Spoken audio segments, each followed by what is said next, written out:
السلام عليكم، اهلا بكم في حكاوي الخلفاوي. هو الواحد ممكن يبقى في ايده قوه خفيه تغير قدره وتوسع رزقه؟ تعالى معايا احكي لك الدعاء اللي قاله سيدنا محمد عشان يوسع رزقه.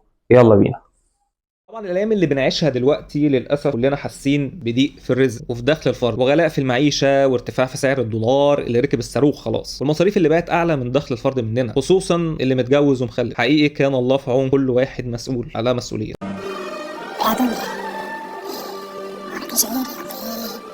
تعالوا معايا احكي لكم حكايه متجربه في سعه الرزق.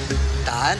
حابب انوه ان القصه حقيقيه حدث بالفعل. تعالوا نرجع بالزمن لورا كده شويه، في اول ازمه كورونا شركات كتيره جدا قل شغلها وسرحت عماله كتير وناس كتير حالها وقف. شركه من الشركات ديت شركه توريدات عموميه، انا عارف صاحبها كويس جدا. الازمه اثرت فيه تاثير جامد جدا وقل مستوى البيع بتاعه وطلب على المنتجات بتاعته هنقول بنسبه 80%، اللي بناء عليه كان قرر فعلا خلاص اللي هو مش هيعرف يستمر في هذا الوضع، وكان هي لحد ما سمع حاجه وعملها واخلص فيها وغيرت المسار اللي كان ماشي فيه. بعد ما كان هيقفل الشركه وهيقعد في البيت الموضوع اتغير تمام. ناخد بق شاي ونرجع احكي لكم اخينا ده سمع ايه. في حديث صحيح ان رسول الله صلى الله عليه وسلم جاءه ضيف اراد ان يضيفه يعمل معاه الواجب بالمعنى البلدي بتاعنا، فارسل الرسول الى زوجاته بعت لهم يا جماعه الخير ابعتوا لي طعام عشان الضيف، فلم يجد. متخيلين رسول الله صلى الله عليه وسلم كان اكرم الخلق ولكن كان اشدهم زهدا، وكان بيعيش على اقل القليل، واوقات كان بيخلو بيته من الطعام. رسول الله يا جماعه صلى الله عليه وسلم فدعا ربه: اللهم إني أسألك من فضلك ورحمتك التي وسعت كل شيء،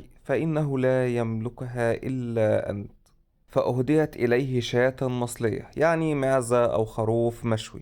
هدية جات له من عند ربنا عز وجل، وده له دلالات كتيرة، دلالة على ثقة النبي صلى الله عليه وسلم وإيمانه بالله وإخلاصه في الدعاء. بعد ما جت الهدية قال هذا من فضل الله ونحن ننتظر الرحمة، يعني إننا تحت رحمة ربنا دائما وأبدا. عظمة الدعاء ده جاية من التخصيص والإجماع، زي ما يبقى شخص عنده مرض مميت ومفيش غير دكتور واحد هو اللي معاه العلاج، يقول أرجوك أنت الوحيد اللي معاك العلاج بتاعي، بس مش معنى كده إني أدعي وأقعد في البيت واستنى الرزق لحد عندي. ده نبي يا جماعه وله كرامات، لكن احنا بشر بنخطئ ونتوب. وان السماء لا تمطر ذهبا يا عزيزي. قال تعالى: وان ليس للانسان الا ما سعى وان سعيه سوف يرى ثم يجزاه الجزاء الاوفى. فانت مطالب بالسعي والدعاء. ادعي يا جماعه، ادعوا كتير قوي واخلصوا في الدعاء واخلصوا في النيه. خلي عندك حسن ظن بالله، وربك عنده حسن ظنك بيه عز وجل. ارجع بقى لاخينا صاحب الشركه. سبحان الله، بعد ما شاف الحديث وشاف الدعاء واخلص فيه، ربنا الهمه ان هو يغير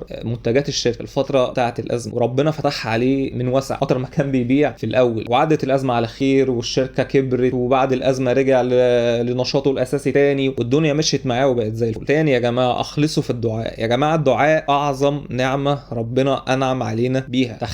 تخيل كده بعقلك انك ليك قدره على انك تتكلم مع ربنا عز وجل، وربنا سمعنا، وربنا اقرب الينا من حبل الوريد يا جماعه. وهي دي حكايه الدعاء بتاع سيدنا محمد لسعة الرزق. اللهم اغفر وارحم وسامح وارزق كل من مر على هذا الفيديو. لحد هنا الفيديو خلص. لو عجبكم ما تنسوش تعملوا لايك للصفحه ولايك للفيديو وشير عشان يوصل لاكبر عدد من المتابعين، عشان كلنا نستفاد وكلنا ناخد حسنات. كنتم مع حكاوي الخلفاوي، والسلام عليكم.